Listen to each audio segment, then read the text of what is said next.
I ran into somebody that is about to start one of the very first internet businesses. He says, look, I want to offer you a job for sweat equity. And I would have to come to the United States without a place to live, accepting a job that wouldn't pay me. I didn't have to think twice about it. At night, I was working various jobs from carpet cleaning, being a waiter, valet parking cars. It was the best time of my life. Eventually, he started getting multiple offers and he decided to sell. I was advising him against selling the business because I felt that the industry is just at the beginning stages. He wasn't that interested in that, and so we ended up selling, which resulted also with me becoming independently wealthy. I started another business. SoftBank ended up investing in that business. SoftBank really encouraged me to not worry as much about getting customers and revenue, but getting the eyeballs, because we're going to take the company public and everybody going to make a lot of money. I didn't deep down believe that was the right approach. I ended up subscribing to that approach where I put making money in front of building a business. And after September 11, a lot of the internet companies started going out of business. So that revenue stream got cut in half. So at that point, I made a tough decision, go into a process where we don't have to file for bankruptcy and we return the capital to investors. And I did that because I never wanted to look back in my life that I did the wrong thing. And I went back to square one. Tomas, welcome to Binary to Billions. Let's start with that young man who arrived in LA with almost nothing. What drove you to leave everything behind in Germany and take that leap to America? So I was born in Poland in the mid 70s, and I lived there throughout the 80s. This was in the midst of communism.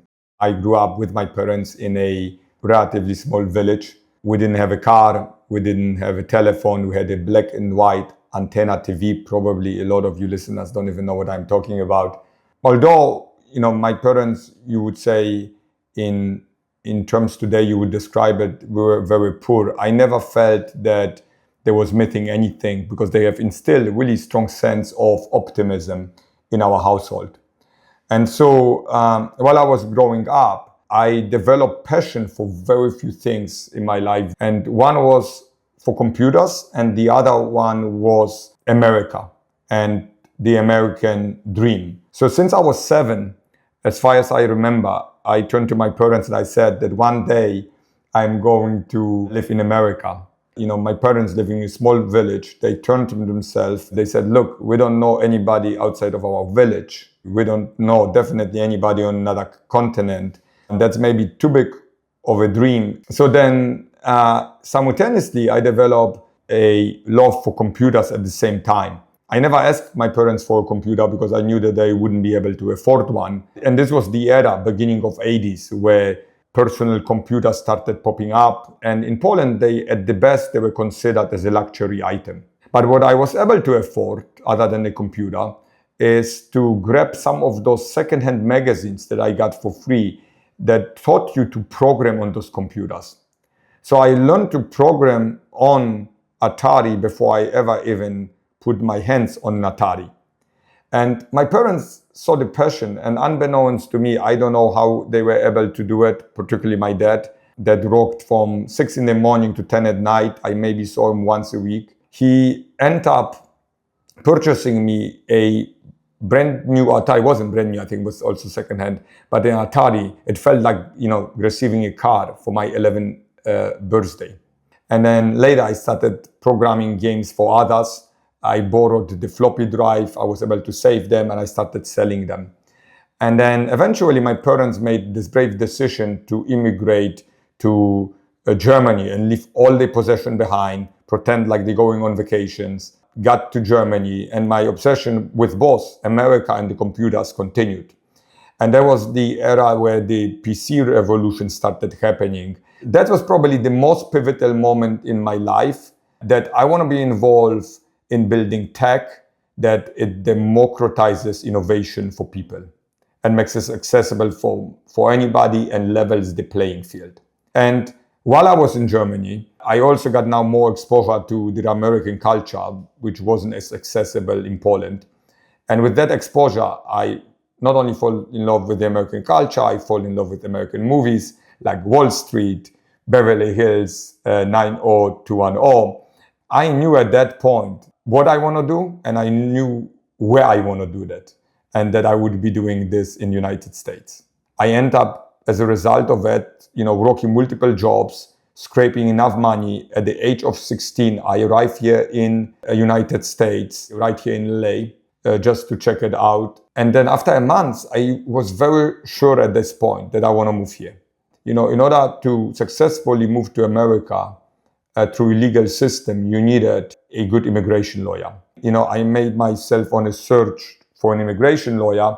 And so the best way to find immigration lawyers back then, or any services back then, I think was government supported, called the Yellow Pages. Started alphabetically, started with the letter A, went to letter B. Eventually somebody called me back. When I arrived in the office, unbeknownst to me, they were the law firm for Arnold Schwarzenegger, Salma Hayek, Wayne Gretzky. I had no clue how I'm going to pay for it. But one thing I said, okay, this is going to be a firm I can be in good hands with. Ultimately, when I came later to US, I ended up doing bargain deals where I built the website for them and I get it for free, but that's for another story. And so that's, set me up for really coming to America. Now I had to figure out how I'm actually going to do it. And I went back to Germany, built businesses. I ran into somebody that actually moved from Germany to the United States early 1996. And he said that he's about to start one of the very first internet businesses. And he saw some of the great things I did. And he says, look, I want to offer you a job for sweat equity. I'm starting the business in a couple of months from now. So I need you. This was January 1996. And he said, you got to be here by end of March. Otherwise, the deal is off. And so what that actually forced me to sell the couple of businesses that I had in Germany at a fraction of the price, because I had to do it in a rush. I had to drop out of school couple of months before graduating college. And I would have to come to the United States, Los Angeles, without a place to live, accepting a job that wouldn't pay me. I didn't have to think twice about it. I just decided to go for it because that was the biggest opportunity that I had and I grabbed at that point. And that's how I end up here in the United States. Talk me through the early days in LA. How did you make ends meet? You've got this big ambition to kickstart a new company, but with no income, how do you keep a roof over your head? What was the early days like? I was pretty naive coming from Europe. I didn't know how the American system works at all. So I didn't understood the concept of a credit, that you have to have a credit score. And so I was fortunate to bring some money from the sale of the businesses. But when you essentially have to buy everything for cash, from car to an apartment, you run out of the cash very quickly. So I was out of cash within probably 6 months. I was essentially at that point relying on doing side jobs while I was working during the day, working for the sweat equity. At night, I was working various jobs, from carpet cleaning to being a waiter at restaurants, waiter at different events, you name it, valet parking, cars, and so on. But, it was the best time of my life. When I landed here, that was the biggest opportunity that somebody handed to me.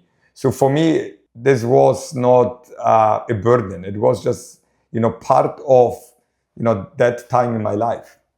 Talk us through the first break then, the business. What did you do? I mean, this is early internet days. So what were you doing and what was the company? So we started one of the very first website hosting companies out there.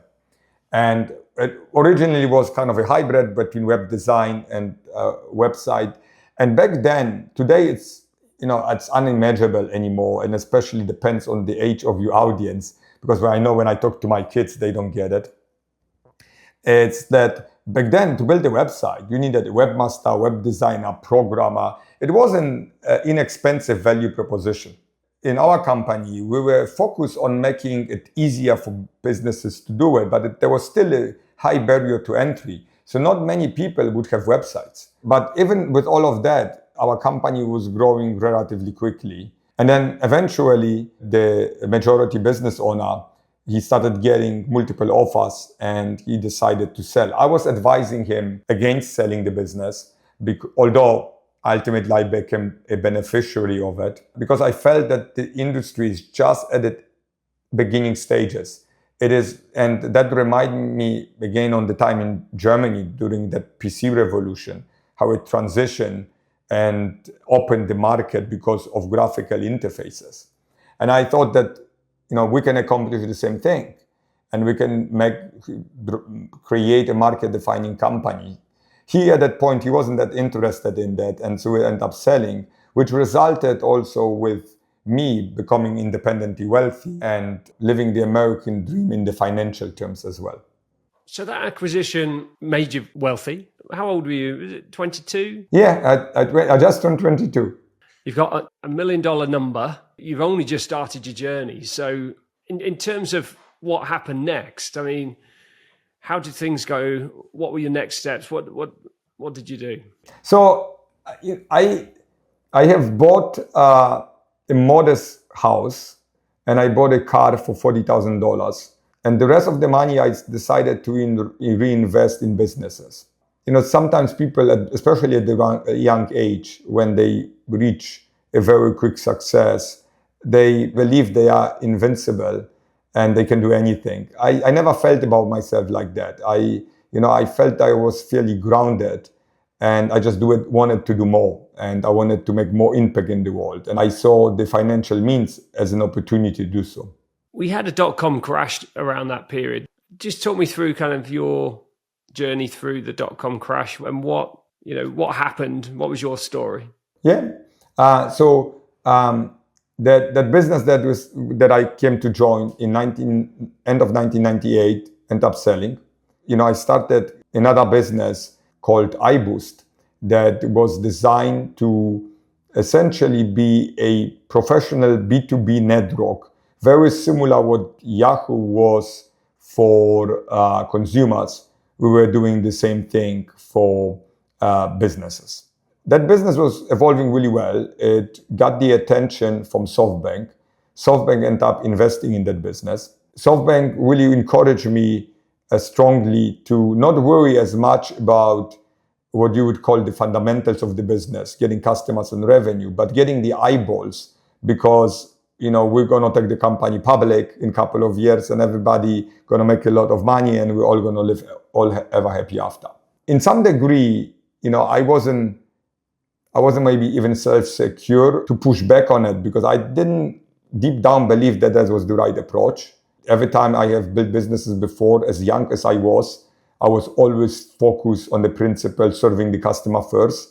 My financial focus was just more on supporting the business, less on, maximizing the value, because I knew that when I built a good business, ultimately I would be able to maximize it more. And that was a different approach.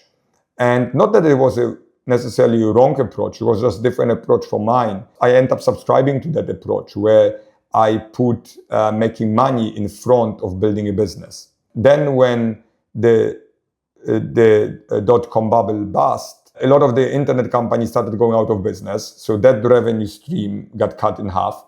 And after September 11 of 2001, all the banks stopped advertising. So essentially our revenue got even more. So we only were able to preserve 25% of the revenue. So at that point, I made a tough decision, go into a process where we don't have to file for bankruptcy, and we return the capital to investors. We returned majority of the capital to the investors except mine. And I did that because I never wanted to look back in my life that I did the wrong thing. And I went back to square one.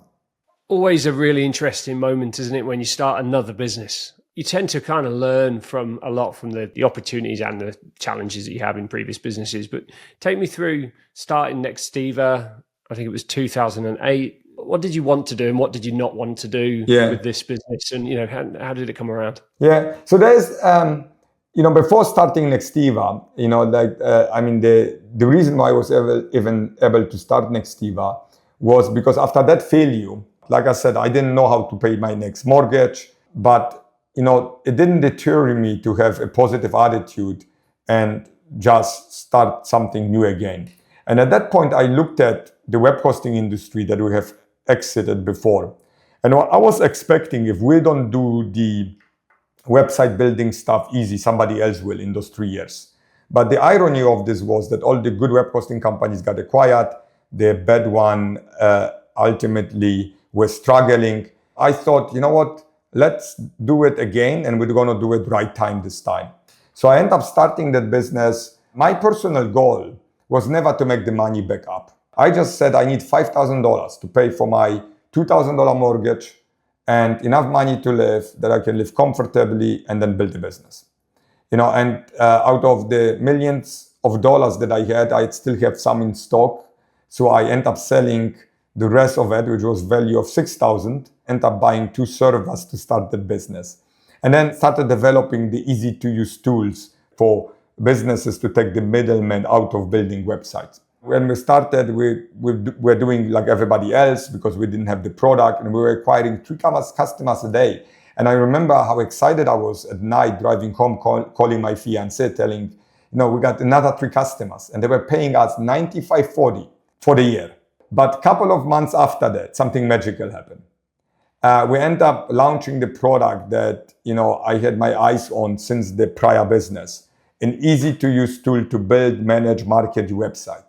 And we literally overnight went from 3 customers a day to close to, within a week or two, 200 customers a day. Within the first year, we became the fastest growing website hosting company in the United States. Then we grew that company independently to 500,000 users. Then we found a smaller competitor that we ended up merging with because they had some tech that we wanted, so we can do more market consolidation. We ended up taking the business public in 2013, and that business ended up selling from public to private a couple of years ago at a $4 billion valuation. And today it is still the second largest website hosting company in the world. What that allowed me to do, to unleash more resources, to do some of the stuff that we have done with Nextiva and some of the other companies that I started along the way. And before Nextiva, there was another company I started roughly at the same time called Sideload, website security company, because now I was familiar with the web hosting space and I knew the gaps of web hosting companies not being able to do what a website security company would do. Long story short, we built that website to 15 million paying customers. It's still today one of the largest website security companies with like 70% market share. And then while I was building that, the irony was the larger actually our businesses get, the more disconnected we get from those customers. And we were willing to spend incredible amount of money on tools to improve that experience. But those tools didn't exist. They were clunky. They were not disconnected. We said, we're going to build it on our own, and we're going to go start a company that actually builds it. We identified the gap in the market. Then we made sure that there's actually market in the gap. And that's how we started Nextiva. And with the mission to help businesses build deeper relationships right when they interact with their customers, with the mission of driving much better business outcomes right at the moment of interactions. And that's how Nextiva came really to be. And we funded it with our own capital. And part of that reason was because, again, we were seeking independence. We didn't know how long it will take for the market to take off. So we wanted to be patient because we knew that there is a big problem to be solved. In terms of getting to that point then, it sounds like you've got some capital in the bank to fund the growth of Nextiva. What principles were really important to you in terms of funding the business, how you were going to grow the business, and did you have an exit strategy, for example? After the one big failure that I have established some rules that I live by until today. And one is working with good people. That seems like a very cliche, overarching statement. Who doesn't want to work with good people? But sometimes, there are just no matches in business. And that's very often creates more drama in businesses than when you get the right people, maybe even if they lack some of the capabilities, but you're driving all the same direction. Then number 2 was providing more value to customers that they are paying for. That was an important principle for me. Just charge a little bit less than the value that you provide. And the last one, not having an exit strategy. And that has nothing to do with the idea that eventually I am not willing to buy a business, sell a business, take a business public. It has to do with the mindset that if you focus too much on an external outcome, you will forget to build a business. If you focus on building a business, your external outcome may be significantly better than you have ever envisioned. And when I get the opportunity to talk to entrepreneurs, when I say no exit strategy, it's like this big shocker because that's what everybody works for. But when I start to explain it, it makes much more sense. Yeah, it does make good sense. And in terms of the business today, Nextiva has been hugely innovative, building a very comprehensive platform. Talk us through kind of the fundamentals of building that platform and what's important to you today and in the future. So we started as a single product company. And at the beginning, we very much debated, where do we want to start the business, in communication or CRM? Because we knew that from the beginning that we want to expand the portfolio of what we want to do. The reason we decided to start in communications, because we ultimately determined that communication is a non-discretionary and essential product that everybody needs. That's what persuaded us to go into that line of business first and be very much focused to perfecting that. And we did it for the very first few years.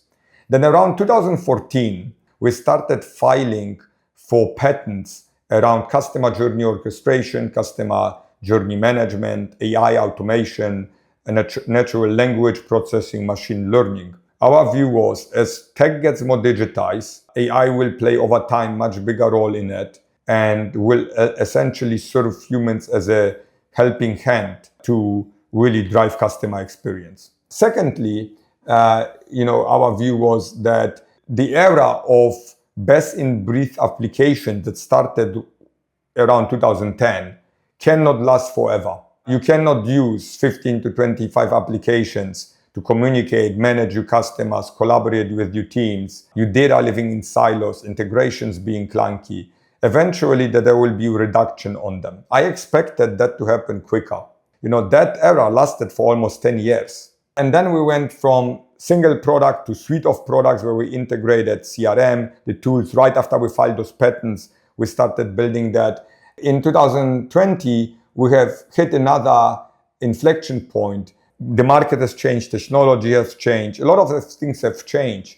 Made a decision, do we leave this product behind or going to continue build on top of that product? And one of the toughest thing you can do is basically leave product that's generating a lot of money behind and decide that you're going to start from ground up all over again because you want to accomplish much more for the long run. In some ways, that decision was very simple for me because, since the beginning, I said, we are not here to do something slightly different than our competitors. We want to make an impact on the world. We want to build a market-defining company. And I knew we're not going to be able ever to do that unless we overhaul our entire tech stack.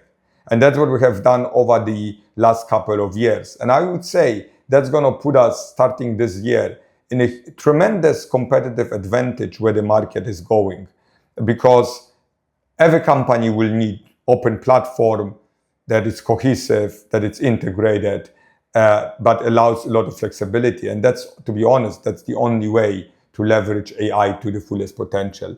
So we find ourselves very fortunate, but it was a very, very long journey that I never knew when we started the journey that would take so long time. And if you ask me, would I do it again? Yeah, we would. But it was good to know that it was good not to know what it's going to take, because it would have been mentally much tougher. It was good to see the story unfold along the way. As you've continued to expand, you identify gaps and make sure you fill those gaps, and that's where the opportunity is.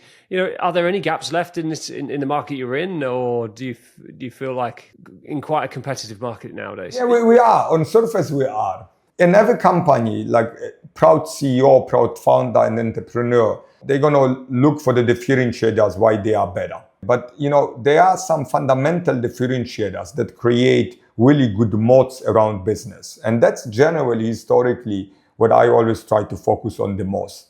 And they are much tougher to accomplish, and they sometimes take much longer.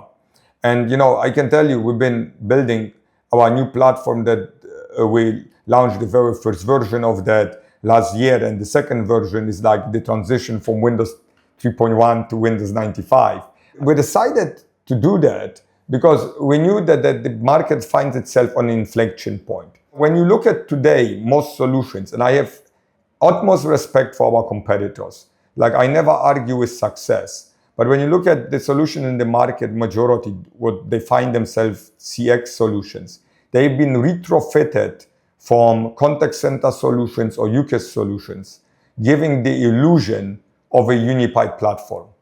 And very often they cannot meet those expectations of those unified platforms. That doesn't mean it makes them bad.